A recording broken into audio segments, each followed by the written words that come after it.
What do you think it's going to take to get more females in the business? Welcome to the Hall of Fame Business Podcast. I'm your host, Santini Lancioni. I'm founder of one of the top producing real estate investment companies in New Jersey. I will be having conversations with some of the nation's most successful real estate professionals and business owners. My goal is to educate, elevate, and inspire anyone looking to take their business to the next level. We got our first female guest, which I'm extremely proud of, and we should have had someone on sooner, but we have a great one. Her name is Briana Heino. She is a big-time real estate investor / wholesaler out of Burlington County, I believe. Super excited to have you here today. I know you came in to visit us because you needed some help on power of attorney paperwork. I guess that would have to relay back into novations and listing deals on the MLS. So appreciate you coming in and glad we could help you. How's the drive here? Is it long? No, it wasn't bad. It's like 40 minutes, but there's a lot of people in this area. I live in the woods, so. Gotcha. We've been doing a lot more novations, and there's a lot bigger of a spread for the assigner, the wholesaler, I guess we would call it. But so we've been doing more of that, but sometimes the wholesale fees can be $20,000, $30,000, $40,000, $50,000, and it can be pretty difficult to pitch to a seller. I'm selling your house, but you have to sign off on me making $50,000. Right. So, a lot of the reason that people are going to be coming to us for novations is because they have some level of distress or inability to be there to sign the paperwork themselves. Yeah. So as soon as I caught wind of POA, I was like, this has to happen. Yeah, I need to figure it out. It's another layer, but if you can get that POA signed, it brings down the probability of you having a bad situation or deal because you're controlling the whole scenario. Even something falling through the day of closing or the day before because of stubbornness, which we've had happen, it would just kind of eliminate all of those potential negatives that could come, I feel. Exactly. Obviously, you're in real estate now. What did you do before real estate, and when did you get into it? When I was 21, I owned a small cleaning company based out of Burlington County. Okay. And we grew up pretty big. I mean, it took off within a few weeks, and we were making like $900 a day, $400 a day. It was pretty cool for being 21. So that was kind of my initial incentive into I don't need to work for someone else to like make money on my own. Yeah. So all of that was, social media marketing, all that good stuff, and really, in any kind of sales, you're selling yourself over anything else.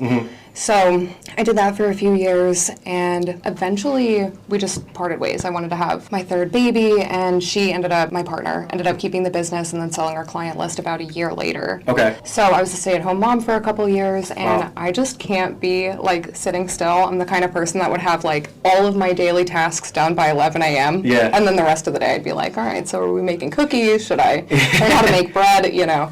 So we have these really great friends who ended up turning into partners. And I saw what they were doing. I didn't understand it at all. I thought they were kind of maybe shitty real estate agents, just I couldn't get it. But he said they were wholesaling real estate, and I ended up just kind of immersing myself in everything I could find, any article, video, book, whatever, read everything and anything, and just kind of obsessed with it. He got us set up on his systems, and I kind of just went at it for 6 weeks. I started getting contracts signed almost immediately. Yeah. But the numbers weren't great, and I mean, even to this day, not all of the numbers are perfect. So 6 weeks in, I sold a deal for our now partner, and it was a creative finance deal on a little crappy house in Browns Mills. Yeah. So I was able to get a check for 10 grand. Well, my half was $5,000. Wow. But that same day, the day I sold it. So I mean, from that point, it was just game over. Yeah, it's just a lot less work to make more money in real estate. It seems like having a cleaning company, well, first off, you're capped because there's only so much time in a day and how many houses you can clean. And to scale that business, you have to make sure you're managing employees, and the margins are small. So the margins are small, and you have to worry about the potential employees that you're getting because they have to go into people's homes. So you need a pretty decent insurance policy in case anything were to go wrong, and you have to drug test and all that good stuff. So let's go backwards a little bit. So it sounds like you had kids young. Your third child, how old were you? I was 24. 24, okay. So you already raised 2 kids. You have a third one coming. Yeah. I can only imagine what type of powerful female you are to, one, raise kids, grow up at such a young age, because you don't see that very often. You see girls that have kids at 16 and it's an accident, then they don't have anything more. But you had 3. Yeah. What kind of adversity did you see, through those years, and how has that shaped you to the person you are today? I have an incredibly strong and powerful mom. She was a single mom, and she just, this girl went to bat. She would work 2 jobs, put herself through school. She did whatever needed to be done to make sure that we were good. And I was 16 and Jake was 18 when I got pregnant with Charlotte, my oldest. She's Yeah. going to be 10. And yeah, no, it was crazy. I was a junior in high school, about to be a senior. Lost all my friends, everything. I ended up going on home instruction. The school tried to get me to go to like a different school for girls that have kids young. Jeez. It was crazy. So, like, kind of long story short, but, like, even through that time, like, I worked. I got my driver's license when I was 9 months pregnant. And before that, like, I would be pregnant and I would, like, walk to work in the snow or whatever, like, because it just needed to be done. Yeah. So, it was never really an option. It's become a statistic, like everyone else who ends up in that situation, or create something and give them more than I could have ever had. Yeah. So. That's incredible. Yeah. I mean, I always say that the person that go through the most suffering is usually the ones that are most successful, because you build up that tolerance of hard work. To us, it's not hard work. It's just the way of life now. It's just what you have to But do. like to your average person who grew up, in a perfect scenario, they never really faced adversity, they've always had financial stability. When they get faced with something challenging, it could be small to someone like us, because Right. I've had a tough upbringing. The reaction from someone who's been through it is, it's calm, it's cool, it's going to be fine, because you realize that it always works itself out. Where Yeah. if you haven't been tested, you haven't put the work in, or you don't have the education, the experience, the knowledge, you end up falling apart quickly. So I know it was tough at that age to go through that and be able to raise kids. You're still a kid yourself, but I feel like long term that's probably a challenge in your life that's going to make you so much of a stronger person and role model to your kids. Like, it's Yeah, insane. absolutely. I mean, I have 2 daughters, and the 10-year-old sees what we do, and she's like reading books on how to be an entrepreneur. She's always looking for ways to make money and start little side businesses, and I mean, she does it. She sat there and made a little spreadsheet with like how she was going to make certain amounts of money by doing what, and then what she was going to use the money for. And, it all just kind of comes from seeing what your parents are doing and what they're willing to put into their lives to, because we always tell our kids, you can be anything you want to be. You could, whatever. But then most parents just sit around and watch the TV and don't pay attention. We need to show them that they can be whatever they want to be, and it doesn't matter where you come from. You can make a beautiful life. Exactly. And it's funny because you didn't have the same opportunities as far as going to school, because you didn't have the freedom, or you had to raise children. And there's a lot of people out here that has their master's degree, even doctorate degree, that are not making as much money as you are now. Yeah. You're not even 30 years old, right? No, I'm 27. Or you're 27 years old. You're making money that people can't even wrap their head around probably some months. And you didn't have the same advantages. You didn't have the same opportunities when it comes to education. But you're figuring it out. Right. How does that, is that surreal to you? Like, how does that feel? So I have kind of a difficult time with being proud of myself, because I feel like I could be doing so much more, and the potential's so much more. But here and there I have moments where it's not necessarily about the financial amount, but it's about like the accomplishment. Like, we closed our first novation, and that was a big deal, not because we made $24,000, but because it was a huge hiccup, and I've been trying to close a novation for a year, and I finally did it, and I went through. Yep. So, I mean, that's kind of where I have a moment of like achievement or accomplishment, but it's very brief, and then I'm like, all right, I should go read. The excitement of like the possibilities, that's what it is. It's like, now I got this monkey off my back of not knowing that novations work, because you need proof of concept. It's the same as like a wholesale deal or a flip. You don't know it's going to happen, or you don't have that confidence until it actually goes through. I love when our sales guys get off to a quick start, because that period of them not believing or not having the confidence is done right away. So it's important to me to get guys off to like the first 30 to 60 days.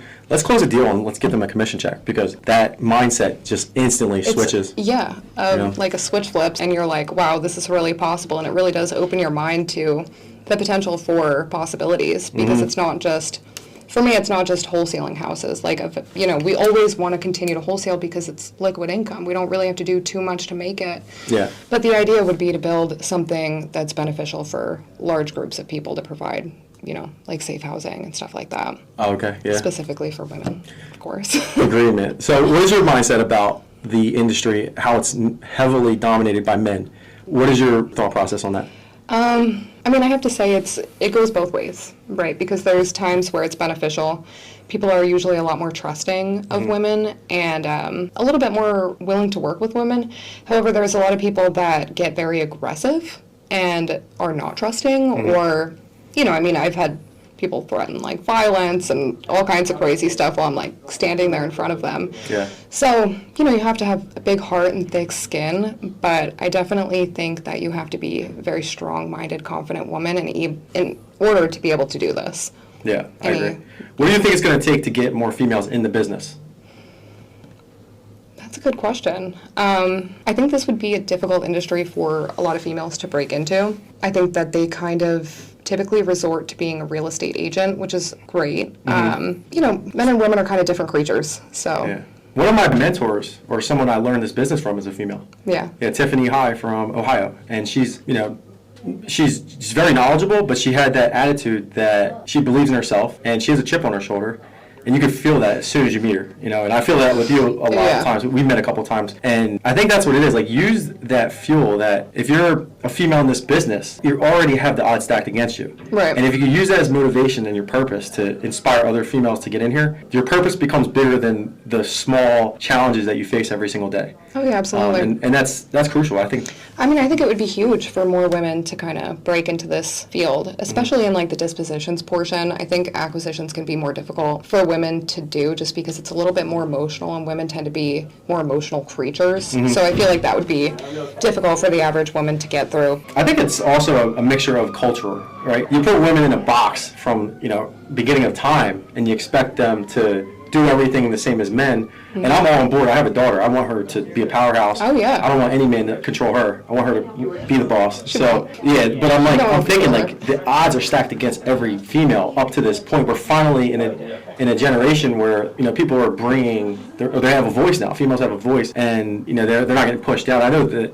the ceiling's still there for them, and you got that glass house effect. But I mean, I feel like it would be really nice, though, to see more women supporting other women, supporting women who are doing well and putting themselves out there and going for it, because there can be a lot of animosity from women within the group themselves, and I think that can be like a huge divider and not good. I know. Well, let's see if we can educate more females and inspire them, get them in. I think they're amazing operators. I think they're great sales. We have Ariana. She's like 23, 24 years old. She's awesome. And she's incredible, yeah. Stephanie, she runs our HR. She does our property management. And the property management position, you would think you would need a tough-skinned man to handle that. She's a beast. She does it in a way, though, that's comforting for the service level, the tenants, the ownership of us. Like, she has that balance that I don't think a man could handle, honestly. But you have to be sweet, but have boundaries. It's really important to be able to set boundaries, especially in what we do. Exactly. Let's change paths. Social media. Okay. I see you're posting a lot about real estate. Yeah. You had a presence even before that. I think you said you had a lot of followers on TikTok. Yeah, I have like 95,000. Wow. Something like that. How are you going to use that, or how have you gotten to 95,000? So let me ask that. Well, so that was really just being a stay-at-home mom and being bored and like kind of making trendy TikToks. Like, you know, the one where they were kind of dancing like this and the drone was in the air? That was a big one that I posted, and that kind of blew up. But it was just like here and there I would post something that would, I guess, visually resonate, if that makes sense, because none of it had context. Yeah.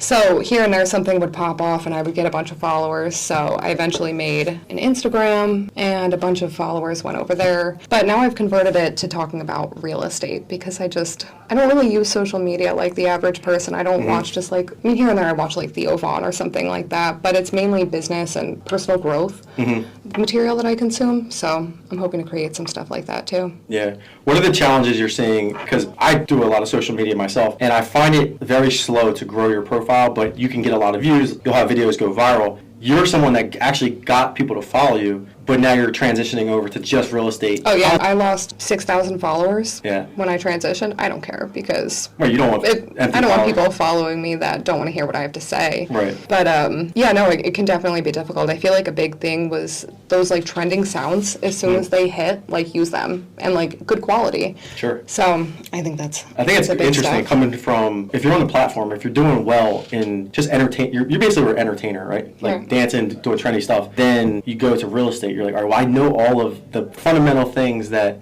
work. If I can keep it that entertaining in real estate, you have a chance of having that momentum that most people, that get on Instagram, like, they don't even know where to start. Right. There's not a lot of people out there that educate you on how to do social media, what equipment to use, how to edit, what the algorithms look like, how to pick a good song with the captions, the hashtags. That was actually a big thing.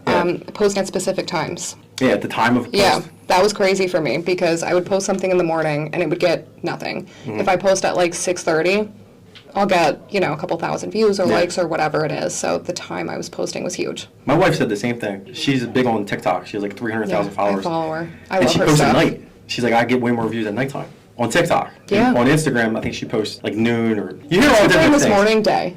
Yeah. TikTok has to be at night for me. Yeah. Yeah, interesting. That's true. I post randomly. Like I'll post at 7 a.m. My largest video or the most views I've ever gotten, I post at 7 a.m. So I don't even care no more. I just post whenever I can. Right. It'll and catch, eventually it'll catch pick the up. wave if it's good. Exactly. Yeah. It doesn't really matter when, But then I feel like once you have a few that catch the wave, if you start to implement putting it in the right time, it'll just pick up the wave a little faster. Yeah, exactly. So let's go back to real estate. What's the biggest month you've had so far? Actually, last month was Okay. huge. We were on board to make $112,000 for the month. We had a couple deals that fell through, which happens. So I think the actual take home, we have 2 that were supposed to close last week that didn't. This month, I guess, that was the biggest month.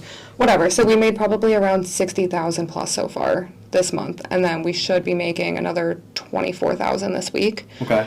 So Those are pretty big, big month. those are big numbers. Pretty big month, yeah. Yeah. If you compare yourself to the big dogs in the area, that can become stressful, but in the grand scheme of life, $24,000 a week, I mean, it's not too bad. So, No, I don't proud of yourself. think it's too bad. I mean, Yeah. if you think about like the average salary that an educator makes, even like a college professor or something like that, we're able to attain that same amount of money in far less time. And Yeah, in a month. Yeah. That they make in a year. I've seen it. right. That's crazy. So I know you're trying to get more into the creative finance space because you got to maximize every lead. There's Right. not that many that come in. If you're lucky to get 50 leads a month, you're going to have to squeeze the juice or provide the sellers with every solution possible. They need options. Yeah, so what are you going to do to actually start implementing creative finance and novations more in your business?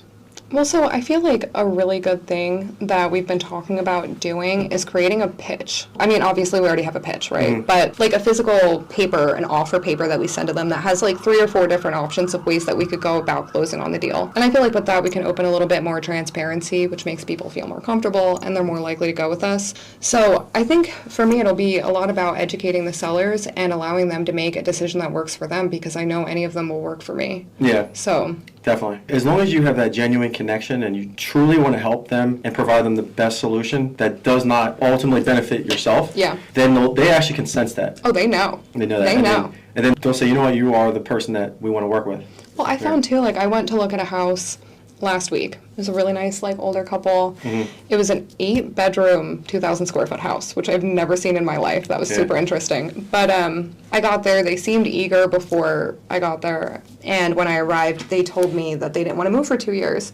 I feel like at that point, a lot of people would tap out, or their demeanor would change, or just not be as beneficial. But for Yeah. me, that kind of fuels me, because now I have the ability to really sell them on why I'm the perfect choice to make, because they have all the time in the world to sit there and think about it. So I want to be the person they're thinking of. Absolutely. Yeah. And I believe that's what I was able to achieve with the appointment. Yeah. You know, I think a lot of the guys get on the phone and they just want to make it quick and easy and get the deal done. But, Why we need more females in the business. right. Yeah. You need to nurture and actually care. Believe it or not, I'm not always great with the nurture part of things, because I like things done now, but Yeah, exactly. If Yeah. you can balance that, because you hear this all the time, the fortune's in the follow-up. And if you can follow up, I was telling one of the sales guys yesterday, you're going to have like 3 different boxes of how you make money every month or, throughout the course of a quarter. You're going to have your long-term follow-ups that close maybe once a week or once every 2 weeks that you've been working on for 6 to 9 months, maybe even a year. Then you're going to have your quick, low-hanging fruit hitters. Get them under contract within the first appointment, and we sell it the next first week. phone call. Happens once, twice a month again. So then you got 4 deals a month. And then you're going to have those creative finance novations. So, wait, the bulk majority of your deals, you're not closing them over the phone. You're sending someone over to physically and do it. We're 95% appointment. Okay. Yeah. We want to really build a rapport with the sellers. We want to understand the situation. We don't want to make it all about price. We do want to use price as a qualifier, but not as a reason why we don't go to the appointment. Like, Right. I'm okay if you want $1 million on a house that's worth $500K. That's fine with me. I just want to know the situation. Like, why is it $1 million? Well, we have a mortgage for $1,000. So at that point, if they We just- say, I want $800,000 on a $400,000 house, you're just going to go to the appointment. You're not even going to talk about numbers anymore. You'll set up an appointment and then take it from there. Depends. We would analyze the property. The only solution here is going to be creative finance. So if they own it outright and they want $1 million, fine. Guess what? Our offer is going to be a 50, 60-year mortgage. on that, Right. right? At 0% interest. So then the mortgage payment is obtainable. So we can actually make cash flow on that $1 million loan. I'm not saying this happens, right? It happens sometimes, but Right. that's like my mindset. Don't get discouraged by the price. We want to actually focus on the problems. Like, why do they want to sell the house? Like, what can we do to add value to them? And then from there, we'll figure out what box to put them in, and we'll offer that solution. Okay. Because if you offer too many solutions, you overcomplicate the situation. Here's your cash offer price. Here's your novation price. Here's your creative finance. Right. It's too many things. Like, you gotta realize we're talking to, people that don't know anything about real estate. Yeah, no, you're not wrong. Yeah. I mean, I did find, though, like, going in and introducing, not necessarily the creative finance option, but the option for a cash offer or novation, and that seems to work really, really well. Yeah. Just offering them both off the bat. You got to position it right. It's all about framing, right? So I always say, if I want to sell a car, and I'm a used car salesman, I'm not going to sit there and talk about the closing costs and the rate on the Right. car. I'm going to talk about the leather seats, the power steering, whatever. So we're going to sell. That's called selling. So we're going to sell them on the benefits of going novation, because if you get into the details too much, it really doesn't even concern them. Right. Zero. We're taking care of it. So let's just talk about the future, what this is actually going to do for your life. And we're being genuine and honest with them, very ethical. Oh, yeah. But if you start off with negative, well, this could happen. We could have a mortgage issue. We could have title. Like, who the hell's going to sign up for that? So you start can't that lead way. like that. Yeah, you got to paint a good picture. And we're here because we deal with all those headaches. Don't even worry about that stuff. Right. You want this number and you need to move to Florida, that's what we're going to get you, and that's all you need to worry about. Absolutely. But the in-between stuff we'll take care of, and there's going to be some questions that you're going to need to have rebuttals for and speak eloquently and educated about, and that's going to be about if you need a power of attorney, if you need to do renovations to the property. So you got to be very calm, confident, and again, pitch that with ease. Everything's about ease, and then move on to that emotional connection. So, do you use any kind of, like, psychological backing in your sales pitches? Like, when you meet someone, do you, like, make an assessment of how you deem their personality type to be and then pitch based on that? You could, but I don't want people to go off script or off of the qualifying process, because if you deal with someone like me or you, we just want things done quick. But it's going to be hard to pull the motivation out of someone like that if you don't take the time to ask the right questions. So if you're a good salesperson, I could slow someone like you down by asking the right questions at the right time. So if I know you're busy, like, I have to confirm that you have 15, 20 minutes so I can actually go through these qualifying questions, because it'll help give you the best scenario for your money and for the house. So there's so many variables. It's your personality type. It is the situation. It's the time of day. What life circumstances. So a good salesperson who has experience, you'll be able to, like, process all that really quickly and then just nurture that conversation very well. Even if it's like a 10, 15-minute conversation, you'll ask the right questions, you'll say the right things, and get to the result that ultimately everyone needs to get to. It comes down to trust. Like, if you can balance all that, you become the best at trust.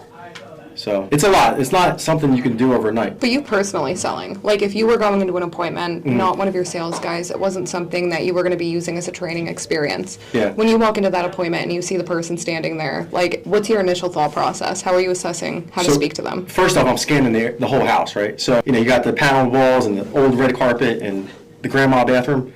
I already know that this place is at its last life cycle and it needs to get renovated. So right there, the stress is money, time, renovation cost, because I can get a renovation done at the half of the cost of your average homeowner. Right. So right there, I have an advantage.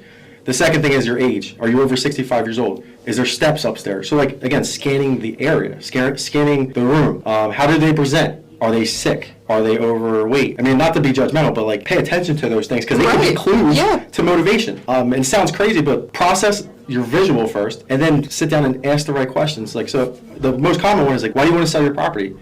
And then usually you'll get the answer out of that question, but some people have their guard up. They make it all about price when really it's not about price.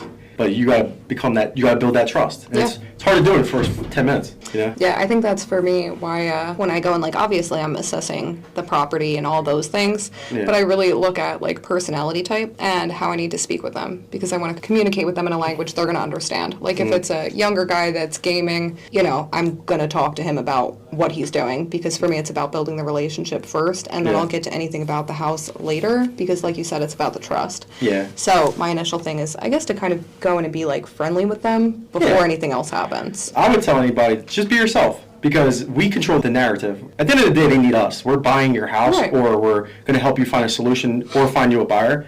So they should cater to our personality too. You'd think and if we cater too much, we're going to go off path, like conversation path. We're going to try to be too nice or let them take advantage of us or whatever. So there's a fine line between staying professional and staying on path or trying to bend your personality to be like catered to them. So I think it's a balance, and you got to feel it out because there's some people out there that are just crazy. And when you deal with distress, you're going to deal with crazy personalities. Oh yeah, crazy personalities, situations. We have sellers lie to us too a lot, and we got to really nail them down. Like, why did you say that you were the owner when your mom was the owner and you forged the paperwork? It happens. Yeah. You got to ask the right questions. Like, we should have got to that on the first conversation instead of waiting till it was about to settle and figuring out that there was fraudulent paperwork involved. We could have asked the right question, but it's tough. It's a tough business, but it's lucrative. So what has been the craziest thing that you've experienced in it, like the craziest situation you've seen? I think the craziest that we've actually executed, we had a seller that the motivation was to find a property to live in. It was a trailer, and we actually went out and bought that trailer for them before closing, and we put a lien on the property, but we had to buy the trailer in somewhere like PA.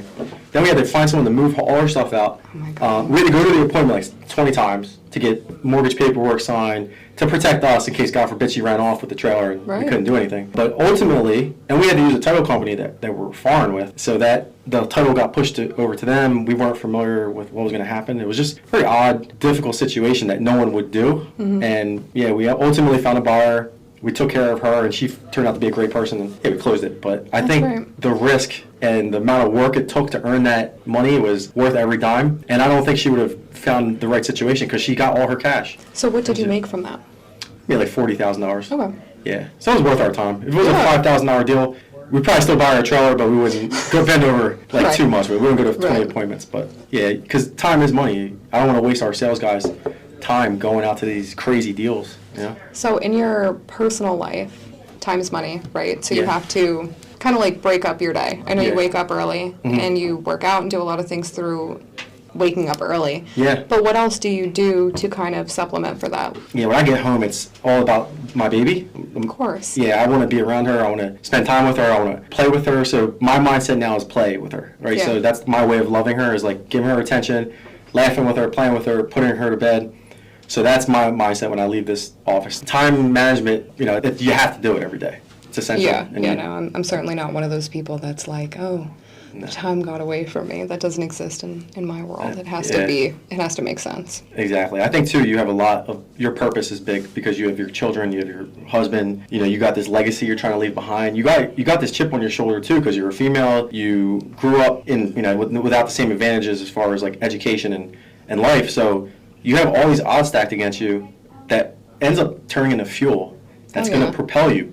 If this seller doesn't sign the contract or backs out on you, that's nothing. I've been through harder things. Even the huge novation we had that came crashing down. It was supposed to be $50,000, the check. Mm-hmm. And it was crazy. We were moving this house out, being screamed at by the seller. He viciously screamed at while we're physically moving his house out for the whole thing to come down burning. Mm-hmm. And even that wasn't a big deal. It was just fine, I was expecting to walk out with a check for $50K and ended up making $0 and losing money, but it was a learning experience, and I think that's kind of what it all needs to be brought back to. Any of the challenges you go through or the hardships, it's to learn. Yep, I agree. Well, I appreciate you stopping in. Hopefully we gave you some value today with Jesse. Always. And keep crushing it. Keep being a role model to your kids and to the females that need to get into real estate. And looking forward to seeing what you do this year. Thanks so much. I'm excited to work with you guys. Awesome. You guys are awesome. All right. See you next time.